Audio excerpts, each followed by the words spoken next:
भक्तगणों, आज आपको श्रीमद्देवी भागवत पंचम स्कंध में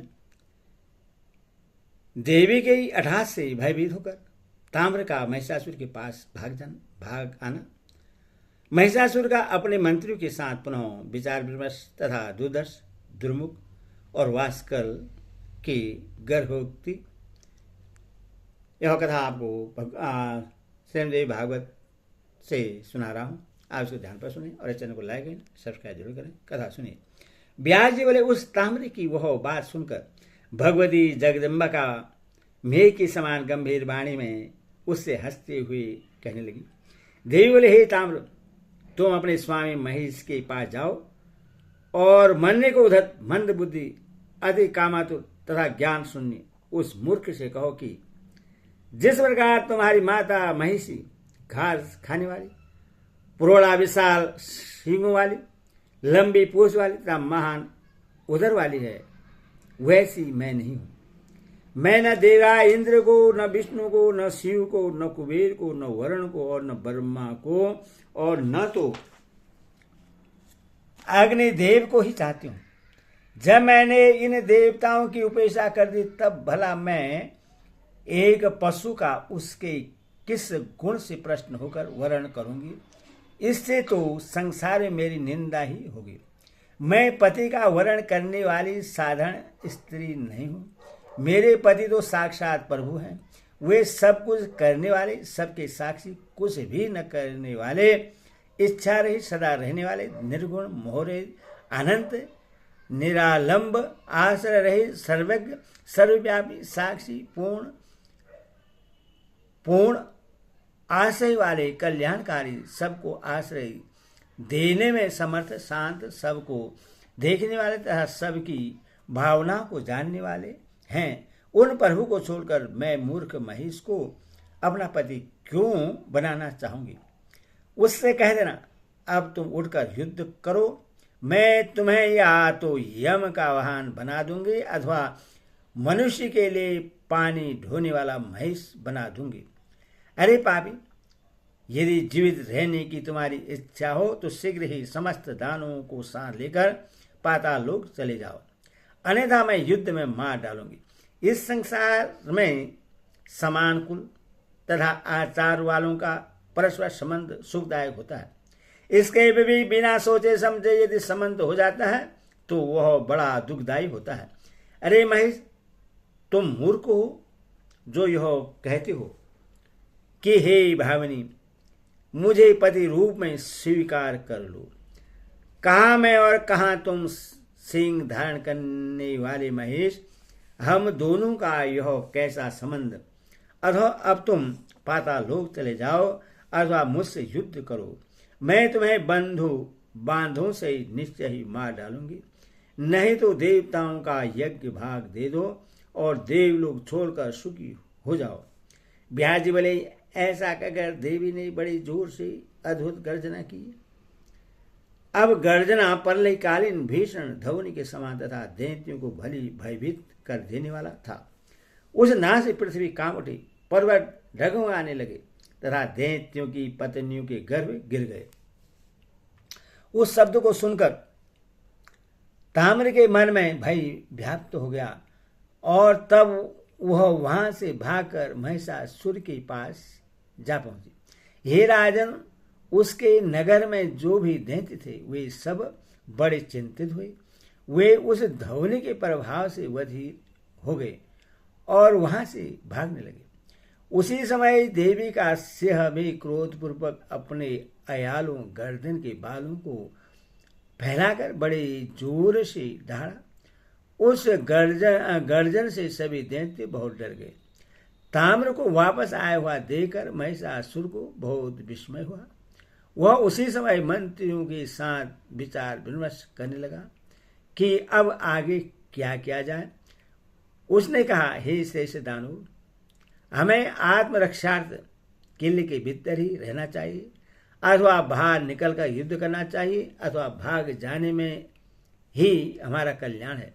आप लोग बुद्धिमान, अजय तथा सभी शास्त्रों के विद्वान हैं, अथवा मेरे कार्य की सिद्धि के लिए आप लोग अत्यंत गुप्त मंत्रणा करें, क्योंकि मंत्रणा को ही राज्य का मूल कहा गया है। यदि मंत्रणा सुरक्षित गुप्त रहती है तभी राज्य की सुरक्षा संभव है। अतएव राजा को चाहिए कि बुद्धिमान तथा सदाचारी मंत्रियों के साथ सदा गुप्त मंत्रणा करे। मंत्रणा के खुल जाने पर राज्य तथा राजा इन दोनों का विनाश हो जाता है। अथवा अपने अभ्युदय की इच्छा करने वाले राजा को चाहिए कि भेद खुल जाने से भय से सदा गुप्त मंत्रणा करें। अथवा इस समय आप मंत्रीगण नीति निर्णय पर समय विचार करके देश काल के अनुसार मुझे सार्थक तथा हितकर परामर्श प्रदान करें। देवताओं द्वारा निर्मित जो यह अत्यंत बलवती स्त्री बिना किसी सहायता के अकेली ही यहाँ आई हुई है, उसके रहस्य पर आप लोग विचार करें। वह बाला हमें युद्ध के लिए चुनौती दे रही है, इससे बढ़कर आश्चर्य और क्या हो सकता है। इसमें मेरी विजय होगी अथवा पराजय, इससे तीनों लोगों में भला कौन जानता है। न तो बहुत संख्या वालों को ही सदा विजयी होती है और न तो अकेला रहते हुए भी किसी की पराजय ही होती है। युद्ध में जय तथा पराजय को सदा देव के अधीन जानना चाहिए। पुरुषार्थवादी लोग कहते हैं कि देव क्या है, उससे किसने देखा है, इसीलिए तो बुद्धिमान उससे अदृष्ट कहते हैं। उसके होने में क्या प्रमाण है। यह केवल कायरों को आशा बांधने का साधन है। सामर्थ्यवान लोग उससे कहीं नहीं देखते।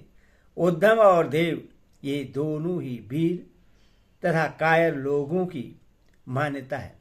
अतः बुद्धिपूर्वक सारी बातों पर विचार करके हमें कर्तव्य का निश्चय करना चाहिए। ब्यास जी बोले, राजा महेश की यह सार गर्भित बात सुनकर महायशस्वी बिडालख्य ने हाथ जोड़कर अपने महाराज महिषासुर से यह वचन कहा, हे राजन, विशाल नयन वाली इस स्त्री के विषय में सावधानी पूर्वक बार बार यह पता लगाया जाना चाहिए कि यह यहाँ किस लिए और कहाँ से आई हुई है तथा यह किसकी पत्नी है।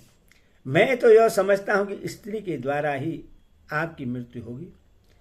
ऐसा भली भांति जानकर सभी देवताओं ने अपने तेज से उस कमल नयनी स्त्री का निर्माण करके यहाँ भेजा है।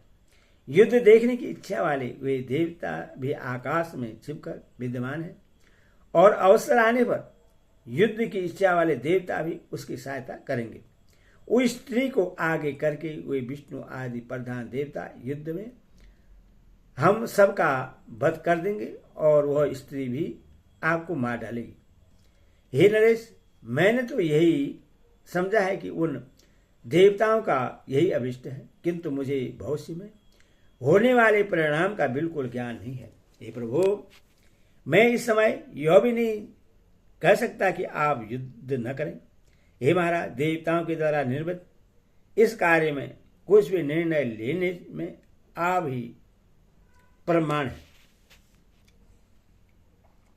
हम अनुयायियों का तो यही धर्म है कि अवसर आने पर आपके लिए सदा मरने को तैयार रहे अथवा आपके साथ आनंदपूर्वक रहे। हे राजन, अद्भुत बात तो यह है कि बलाभिमानी और सेना संपन्न हम लोगों को एक स्त्री युद्ध के लिए चुनौती दे रही है। ध्रुव बोला, हे राजन, मैं यह पूर्ण रूप से जानता हूं कि आज युद्ध में विजय निश्चित रूप से हम लोगों की होगी। हम लोगों को पलायन नहीं करना चाहिए, क्योंकि युद्ध से भाग जाना पुरुषों की कीर्ति को नष्ट करने वाला होता है। इंद्र आदि देवताओं के साथ भी युद्ध में जब हम लोगों ने यह निंदनीय कार्य नहीं किया था, तब उस अकेली स्त्री को सामने पाकर उससे डरकर भला कौन पलायन करेगा। अतः अब हमें युद्ध आरंभ कर देना चाहिए। युद्ध में हमारी मृत्यु हो अथवा विजय, जो होना होगा वो तो होगा ही। यथार्थ ज्ञान वाले को इस विषय में चिंता की क्या आवश्यकता है। रणभूमि में मरने पर कीर्ति मिलेगी और विजयी होने पर जीवन में सुख मिलेगा। इन दोनों ही बातों को मन में स्थिर करके हमें आज ही युद्ध छेड़ देना चाहिए। युद्ध से पलायन कर जाने से हमारा यश नष्ट हो जाएगा। आयु के समाप्त हो जाने पर मृत्यु होनी तो निश्चित ही है। अतएव जीवन तथा मरण के लिए व्यर्थ चिंता नहीं करनी चाहिए। ब्यास जी बोले, दुर्मुख का विचार सुनकर बात करने में परम प्रवीण भास्कर हाथ जोड़कर विनम्रतापूर्वक राजा महिषासुर से यह वचन कहने लगा। भास्कर बोला, हे राजन, कायर लोगों के लिए पीड़ित इस पलायनकारी के विषय में आपको विचार नहीं करना चाहिए। मैं उस चंचल नेत्र वाली चंडी को अकेला ही मार डालूंगा। हमें सर्वदा उत्साह से संपन्न रहना चाहिए, क्योंकि उत्साह ही वीर रस का स्थानीय भाव है। हे निर्वश्रेष्ठ, भयान रस तो वीर रस का बैरी है। अतएव हे राजन, भय का त्याग करके मैं अद्भुत युद्ध करूंगा। हे नरेंद्र, मैं उस चंडिका को मारकर उसे यमपुरी में पहुंचा दूंगा। मैं यम, इंद्र, कुबेर, वरुण, वायु, अग्नि, विष्णु, शिव, चंद्रमा और सूर्य से भी नहीं डरता। तब उस अकेली तथा मंदोमद स्त्री से भला क्यों डरूंगा? पत्थर पर शान धरे हुए तीक्ष्ण बाणों से मैं उस स्त्री का वध कर दूंगा। आज आप मेरा बाहुबल तो देखिए, और इस स्त्री के साथ युद्ध करने के लिए आपको संग्राम में जाने की आवश्यकता नहीं है। आप केवल सुखपूर्वक विहार कीजिए। ब्यास जी बोले, दैत्यराज महेश ने महेश से मंदोमद भास्कर के ऐसा कहने पर वहां उपस्थित दूधर अपने राजा महिषासुर को प्रणाम करके कहने लगा। दूधर बोला, हे महाराज महेश, रहस्यमय ढंग से आई हुई उस देवनिवृत्त 18 भुजा वाली तथा मनोहर देवी पर मैं विजय प्राप्त करूंगा। हे राजन, आपको भयभीत करने के लिए ही देवताओं ने इस माया की रचना की है। यह एक विभीषिका मात्र है। ऐसा जानने पर आप अपने मन की व्याकुलता दूर कर दीजिए। हे राजन, यह सब तो राजनीति की बात हुई। अब आप मंत्रियों का कर्तव्य सुनिए। हे दानवेंद्र, 3 प्रकार के मंत्री संसार में होते हैं। उनमें कुछ सात्विक, कुछ राजस और अन्य तामस होते हैं। सात्विक मंत्री अपनी पूरी शक्ति से अपने स्वामी का कार्य सिद्ध करते हैं। वे अपने स्वामी के कार्य में बिना कोई अवरोध उत्पन्न किए अपना कार्य करते हैं। ऐसे मंत्री एकाग्रचित, धर्मपरायण तथा मंत्र शास्त्रों मंत्रणा से संबंधित शास्त्र के विद्वान होते हैं। राजन, प्रकृति के मंत्री चंचल चित्त वाले होते हैं और वे सदा अपना कार्य साधने में लगे रहते हैं। जब कभी उनके मन में आ जाता है तब वे अपने स्वामी का भी काम कर देते हैं। तामस प्रकृति के मंत्री लोकपरायण होते हैं और वे सदैव अपना कार्य सिद्ध करने में संलग्न रहते हैं। वे अपने स्वामी का कार्य भी नष्ट करके भी अपना कार्य सिद्ध करते हैं। वे समय आने पर परपक्ष के लोगों से प्रलोभन पाकर अपने स्वामी का भेद खोल देते हैं और घर में बैठे बैठे अपनी कमजोरी शत्रु पक्ष के लोगों को बता देते हैं। ऐसे मंत्री म्यान में छिपी तलवार की भांति अपने स्वामी के कार्य में बाधा डालते हैं और संग्राम की स्थिति उत्पन्न होने पर सदा उन्हें डराते रहते हैं। राजन, उन मंत्रियों का कभी विश्वास नहीं करना चाहिए, क्योंकि उनका विश्वास करने पर काम बिगड़ जाता है और गुप्त भेद भी खुल जाता है। लोभी, तमोगुणी, पापी, बुद्धिहीन, सट तथा खल मंत्रियों का विश्वास कर लेने पर वे क्या क्या अनर्थ नहीं कर डालते। अतएव हे निर्वश्रेष्ठ, मैं स्वयं युद्धभूमि में जाकर आपका कार्य संपन्न करूंगा। आप किसी भी तरह की चिंता न करें। मैं दुराचारिणी स्त्री को पकड़कर आपके पास शीघ्र ही ले आऊंगा। आप मेरा बल तथा धैर्य देखें। मैं अपनी पूरी शक्ति से अपने स्वामी का कार्य सिद्ध करूंगा। बोल भक्ति माता की जय।